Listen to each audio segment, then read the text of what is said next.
juga gak mengalami di dia pecahan di bawah Sam 13 harus terkena dan lagi ya Jispen. Alright, tadi calon Seven, tapi Sam 13 lagi-lagi menjadi orang pertama yang terculik. Oke, masih ada Mister 05, Regi dengan double cancel-nya dipegang. Udah itu tumbang calon Seven, langsung di end begitu saja. Awas, awas, don't play bosku. Masih ada teman-teman dari EVOS Divine yang sudah terlihat akan segera regroup dan sepertinya Load mulai ketar-ketir. Bakalkah Load selamat atau Load lebih milih untuk melarikan diri, Baby Moon? Iya, dimana dari kedua tim ini sudah saling menurunkan temponya lagi, yang dimana sudah terculik satu. Ini berarti 3 lawan 3. Dan juga sepertinya dari teman-teman EVOS Divine bakal mencoba untuk melakukan looting terlebih dahulu, dimana juga ada Street yang disini sudah kehilangan beberapa XP-nya, tapi masih oke aja, masih mencoba untuk looting di bawah dan bakal terpecah begitu saja. Yes.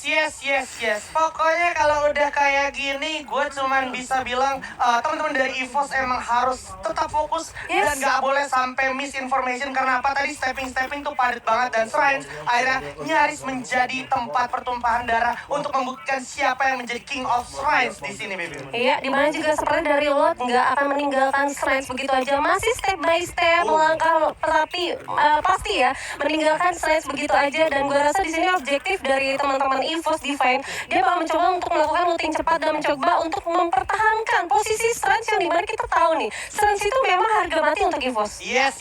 Indonesia versus Brazil di sini terlihat cukup jelas eksistensi dari Mister 05 mencoba mencari vision, tapi Mister 05 sudah aware, langsung membuka peluang untuk pertahanan dirinya. Dan Load sepertinya sudah terfonis posisi yang cukup tertebak Load, tapi dan Mister 05 sendiri sudah mendekati vending machine di mana dia sebenarnya bisa membeli beberapa item yang cukup berpengaruh untuk melakukan fight-nya melawan tim Load di depan mata. Iya, dimana juga kalau kita lihat nih, ada Lot yang masih belum mempunyai senjata yang proper ya. Kita bisa lihat masih ada senjata yang bahkan dia nggak mempunyai efek sama sekali. Ini dimana Lot itu memang harus mau nggak mau harus cabut begitu aja. Terlalu beresiko, andai kata dia terlalu mempertahankan posisi Shrines ya, yang oh my god langsung dihancurkan begitu saja. UAV yang belum juga mengeluarkan sinar kuningnya di-buy begitu aja oleh teman-teman dari Lot. Sebenarnya ini holding position yang bagus banget dari EVOS sampai akhirnya Load dipukul mundur. Dan yang paling penting adalah kalau seandainya Load telat masuk Bayfront, kita bisa ingat Bayfront juga tadi ada sempat satu tim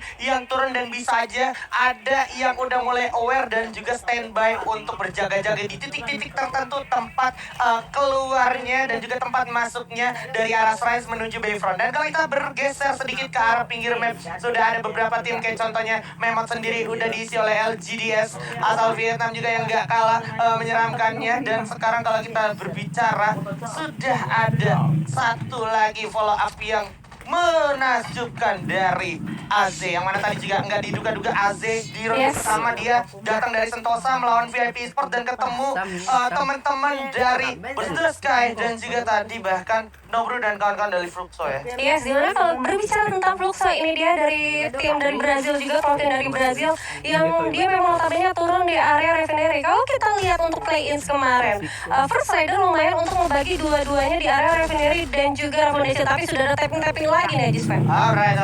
Terpantau di sini ada Phoenix Force yang sekali lagi harus gue notice Phoenix Force bermain 2 game di 2 ronde pertama kali ini, memainkan gameplaynya yang sama persis kayak pas final dari Liga Nasionalnya mereka di Pro League Thailand. Dimana kalau gue ingat kalau di Bermuda mereka cuma turun ke tower sebentar, habis itu amanin towernya di arah jalan raya menuju Factory. Dan juga kalau kita berbicara area command post, itu emang tempat drop zone-nya dari Phoenix Force, Rambo, Dilong dan kawan-kawan. Habis itu dia gerak dikit untuk nyari vision dari arah Bayfront. Iya, kalau dilihat juga tadi dari teman-teman Phoenix, dia rotasinya tuh sangat simpel banget.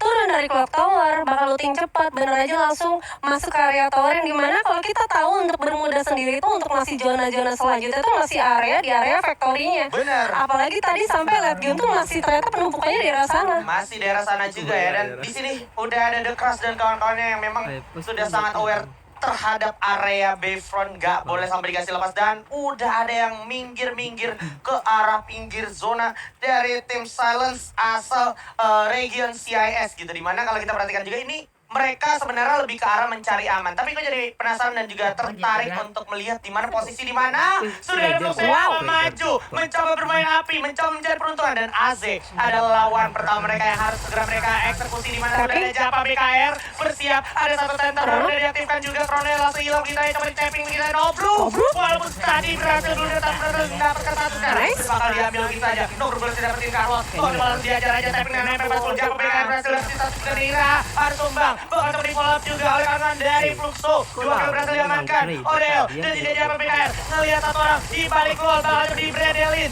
masih ditahan tapi nggak bisa menunda-nundanya lagi. Japa BKR dan kawan-kawan dari Fluxo berhasil meratakan tim AZ. Perfect banget gak sih kalau lu lihat tadi mencoba untuk satu distract di mana Kronos sudah diaktifkan, yang sebenarnya itu cuma dia nembak gini doang, bukan nembak ke musuhnya. Tapi dari teman-teman Aziz tuh kayak oke, kita tahu nih bahwa ada tim yang bakal coming, dan dia kayak panik gak Mas Angga. Dan wow, First Riders memainkan gameplay deh yang masih gue lihat seperti ini kurang lebih pas di Grand Final FFM kemarin gitu. Jadi emang posisinya dari First Riders sendiri ini bisa dibilang nggak banyak perubahan secara rotasi maupun drop zone gitu ya. Tapi kalau kita berbicara awareness, ini gue bisa lihat sang Kapten Darkol ini punya awareness yang tinggi banget. Bahkan tadi kita bisa lihat juga itu terbukti di game ronde pertama bermudanya terutama di masa Inggris itu dikuasain sama First Rider. Benar, di mana First Rider akhirnya pulang lagi nih setelah kemarin play-ins. Dia mencoba untuk menggocek beberapa drop zone di area turun Sentosa yang sepertinya aku bakal ngepredik nih kayaknya bakal main kayak kemarin gak sih? Ternyata enggak, mereka ternyata harus balik ke rumahnya dan dia majuin aja tim yang bakal coming ke arah mereka. Yes. Dan yang menariknya kalau gue boleh bilang First Rider sendiri adalah salah satu tim yang paling adaptif secara gameplay gitu. Kayak kita bisa nonton scrim-scrimnya dia di internasional itu drop zone-nya dia pindah-pindah terus. Juga ngomongin eksekusi juga jarang banget ada misplay dan juga misinformasi bisa bilang. Dan kalau kita ngomongin circle yang akan segera bergerak, ini harusnya circle-nya masih akan ada di sekitaran area refinery dan juga komen pos harus ya, karena ini masih mau jalan kedua ya, yang sebenarnya dimana refinery itu masih bisa banget untuk masuk ke dalam circle selanjutnya. Dan ngomong-ngomong soal gameplay dari First Rider, gue jadi ingat sama omongannya Coach Yamdi ya, Magis Coach, yang dimana untuk gameplaynya sendiri itu sebenarnya mirip-mirip sama FFM. Tapi mungkin ada sedikit beberapa yang di-upgrade dan ada sedikit beberapa perubahan. Bisa jadi ini dari segi skill. Benar, mikro makro juga itu emang sangat-sangat diperhatikan, karena memang kalau kita berbicara Bapak Mami Giskun ini emang orang yang cukup detail di Free Fire. Jadi emang nggak bisa diraguin lagi. Dan ngomongin HQ Esports juga, sang perwakilan iya kan dari Vietnam yang kemarin juga sempat bisa dibilang lolos dengan cara yang cukup ngeri gitu. Emang ngurus satu tim gitu. Betul, itu kalau gue lihat itu waktu di match kelima tuh masih ada perwakilan dari MENA harusnya di posisi ketiga. Di posisi kan ngabut banget, itu banyak banget poin-poin kill, bahkan bisa sampai buya. Iyo.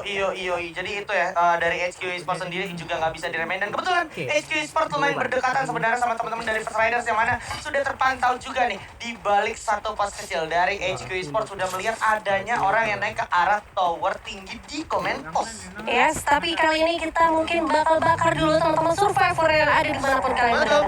Jangan lupa dukung selalu tim perwakilan dari Indonesia dengan caranya berkomentar yang sangat positif, dan jangan lupa hashtagnya. Yes, FFindo Bersatu. Ya, FFindo Bersatu. FFindo Bersatu. Luar biasa. Thank you so much buat teman-teman yang selalu support. Tapi ada Abu sepertinya yang harus datang di sini di area Science, tapi akan kedatangan tamu dari Silence, tim yang sempat minggir-minggir mainnya mirip-mirip udah ya, dan sekarang mereka sudah ada di posisi yang tidak diuntungkan. Karena apa? Karena di depan dari Silence dan juga EVOS bakal ada load yang siap menunggu mereka semua. Dari Silence sendiri masih lengkap motor dibuka tanpa alasan di sana, karena sudah sadar ada yang sedang memantau, yaitu seorang 05 dan juga Abu bersama Street kali ini, Baby Moon. Yes, dimana sepertinya sudah ada tapping, tapi sudah langsung melarikan diri begitu aja. EVOS Esports bakal langsung mengejar ya, Ajis. Kejar, jangan kasih lolos, jangan kasih lepas sampai ke arah Bayfront, di mana Bayfront sendiri sebenarnya udah nggak bisa diremehin dan harusnya segera mencari tempat perlindungan sejenak sebelum masuk ke zona selanjutnya. Ya, dan ternyata tidak terjadi pertemuan ya antara teman-teman dari Silent dan juga dari EVOS Diva, yang dimana kalau gua rasa tadi Silent yang harusnya lootingannya cukup karena dia turun di area blue zone ya, di atas ya, area atas, dan mereka rotasi langsung ke arah shrines, yang dimana juga sepertinya EVOS belum melakukan pergerakan bahkan sampai zona 2 sudah akan menyusut gitu. Dan gua rasa karena dia objektifnya oke, kita mainnya defensif aja, kita main pasif dulu aja, dan ini gameplay yang EVOS yang seperti kita tahu nggak sih? Yes. Cuman yang menariknya kita nggak pernah melihat EVOS datang ke zona selanjutnya itu di circle kedua. Dia biasanya datang itu di circle ketiga atau circle keempat. Artinya EVOS di sini benar-benar menaruh fokus terhadap lawan-lawannya dan juga sadar betul kalau seandainya jadi sampai selat zona sepersekian detik itu dia bakal jadi samsak Kayaknya udah bisa war godang-godang dong. Kalau war godang kalah. atau menjadi makanan untuk tim-tim yang memang sudah ada sedia di dalam drop zone maupun di dalam checkpoint dari tempat yang dituju. Dan sekarang kita bakal move di mana sudah ada HQ yang akan bertemu dengan teman-teman dari LGDS Taiwan atau Chinese Taipei. Sudah ada Roro, sudah memantau dari kejauhan dengan Bareta kelihatan ke arah HQ, tapi HQ masih bisa berlindung di balik pos-pos yang ada dan juga posisinya agak-agak sulit dan juga sempit. Stone Ridge juga terkikis oleh zona. Terlihat depan mata bakal coba langsung dihajar aja oleh Neonau, tapi Neonau masih bisa mengumpat dan juga berlindung. Udah semakin dekat, udah bakal maju. Dimajuin sama Eta tinggali bakalan jatuh terkena knockdown begitu saja. Bakal coba diterusin. Ada Iwan juga bersama Bruce yang bakal jatuh. Roro setengah dari Udelo masih lengkap 4 orang di sini HQ. Masih ada Roro, harapan terakhir. Hati-hati Roro, berbahaya sekali. Udah bakal dihajar, ditutup jalan kabur, tapi Tyson bakalan berhasil dijatuhkan oleh Roro. Dan sekarang kita bisa lihat Roro harusnya bakal jatuh juga sedikit lagi dan harusnya bakal menjadi rata untuk teman-teman dari LGDS di tangan HQ Esports. Yes, di mana teman-teman dari HQ akhirnya berhasil untuk mengantongi 4 poin kill. Dan tadinya kalau kita lihat dari minimap itu ada teman-teman dari Geekfam. Dan gua rasa tadi ini Geekfam bakal datang ya, tapi kita bakal beralih dulu Bang Haji. Yes, sudah ada Burst the Sky, udah ada Phoenix Force, udah ada First Rider di sini dan sangat dekat. EVOS masih dengan rivalitasnya bersama tim Loud. Ada Will yang terlihat membuka time turner ya, dan menjadi informasi penting untuk Mr. 05, di mana kalau kita perhatikan udah ada BO juga bersama Sin. Dark juga bersiap di arah sebelah kiri. Tapi kalau kita perhatikan ini Burst the Sky sama First Rider Bravo gak ada di dalam zona berikutnya. Mr. 05 ada Chrono di area yang bersamaan, juga ada Dark yang udah terlihat depan mata. I'm Souza bakal maju, time turner diaktifkan. Tapi Sin berhasil dapetin Darkol, dikikis saja glue yang ada. Ada Sin juga ngumpet di balik satu camouflage dan udah kelihatan Joker harus terkena down oleh Playzone. Udah kekikis semuanya di luar zona. Sementara Burst the Sky masih sisa 4 orang dan ternyata loh. Wow, ada yang harus diratakan oleh EVOS Divine, Mr. 05 dan teman-teman dari Loud. Dan kalau kita perhatikan juga saat lagi udah First Rider kali ini tidak diuntungkan, posisi yang cukup sulit. Dan dari arah depan sudah ada teman-teman dari Phoenix Force yang siap memantau ke arah Burst the Sky dan juga First Rider kali ini Bimbun sedikit lagi terkikis habis, gak punya banyak kesempatan untuk selamat karena memang circle juga 5 detik lagi akan segera jalan ke zona berikutnya. ini sangat gak diuntungkan banget untuk teman-teman dari First Riders ya, dan juga teman-teman dari Phoenix ya, karena Phoenix ini bakal mencoba untuk menunggu dan menyantap habis teman-teman dari First Rider. Oh my god, ternyata First Rider harus dipulangkan di posisi ke-8. Ini dia kelar lawan Lot. Di samping kanan udah ada Fluxo, Nobru dan kawan-kawan udah langsung buka glor. Banyak banget awas dan pelontar Mr. 05 lari aduh, tapi ada yang kena juga yaitu Street dari kejauhan. Silence dan juga Street harus terculik. 2 lawan 1. Oh my god, 05 harus terculik. Saya bisa kena Abu bisa karena Abu sendiriannya menggunakan 2 global aja dan gak punya banyak medkit lagi. Dia harus membuka global pertahanan diri, looting dulu sejenak, ambil yang bisa diambil, tapi circle lewatnya semakin sakit. Depannya masih ada Fluxo gak bakal ngasih kesempatan untuk Abu, harusnya dibuka global pertahanan diri. Sedikit lagi Abu masih bisa punya time turner, tapi bakal diras harusnya 4 orang sekaligus. Di depan ada Fluxo. Oh my god, no bro, di sana tapi Skyrix dari kejauhan Silent berhasil memanfaatkan momentum untuk mendapatkan tim dari EVOS Indonesia. Sayang sekali di ronde kedua kurang beruntung, tapi tetap kita masih bisa melihat semangat dari teman-teman survivors FF Indo bersatu. Fokus ke arah Nobru dan juga kawan-kawan dari Phoenix Force. Di sini Juna berhasil dapetin Skyrix dan juga udah ada Zarmaro berhasil dapetin 1. Dilong juga berhasil dapetin Artemis dari kejauhan Japa PKR. Masih memantau dengan AUG-nya di mana Juna lagi-lagi mendapatkan Skyrix. Oh my god, dia berhasil dapetin Artemis. Ada Jo, ada ledakan yang tak terduga. Ada C atau Silence di sini dengan 7 perolehan poin killnya. Sudah terlihat semakin mengikis karena circle udah masuk ke circle selanjutnya. Ditembak-tembak di luar muka. Udah kelihatan juga Fluxores tumbang dan puas. Ternyata tersisa dari VIP Sport bersama teman-teman dari Phoenix Sport lagi-lagi berbahaya sekali. Dan juga tim dari Silence. Terlihat Juna mencoba masuk ke circle berikutnya. Yilong berhasil dapetin satu dari Silence. Bakal dipercatakan juga VIP masih lengkap 4 orang. Tapi apa yang terjadi? Circle ternyata cukup berpihak kepada teman-teman dari Phoenix Sport. Yang tadi berhasil dapetin Buya. Sekarang mereka sudah mengkoleksi kill yang cukup banyak. 4 lawan 4. Kali ini Phoenix Sport. Ada VIP juga yang udah mengkoleksi 4 poin kill. Lempar dulu granatnya. Udah kelihatan. Dipasang lagi glue-nya. Dan Cruz berhasil dapetin satu. Es tarik. Tapi sayang banget. Momennya tidak tepat. Sampai era Phoenix Sport bakal maju dan diuntungkan. Misalkan S1 aja. S Ninja. Dan juga S Jok. Awas. Berbahaya banget. Momentumnya berbahaya di sini untuk VIP. Karena udah tersisa satu S Ninja. Bakal digerebek aja oleh Phoenix Sport. Dan ini akan What? Buya kedua untuk Phoenix Force. Wow, amazing! Phoenix Force berhasil untuk membuyakan di match kedua kita dengan total poin di atas 10 kill.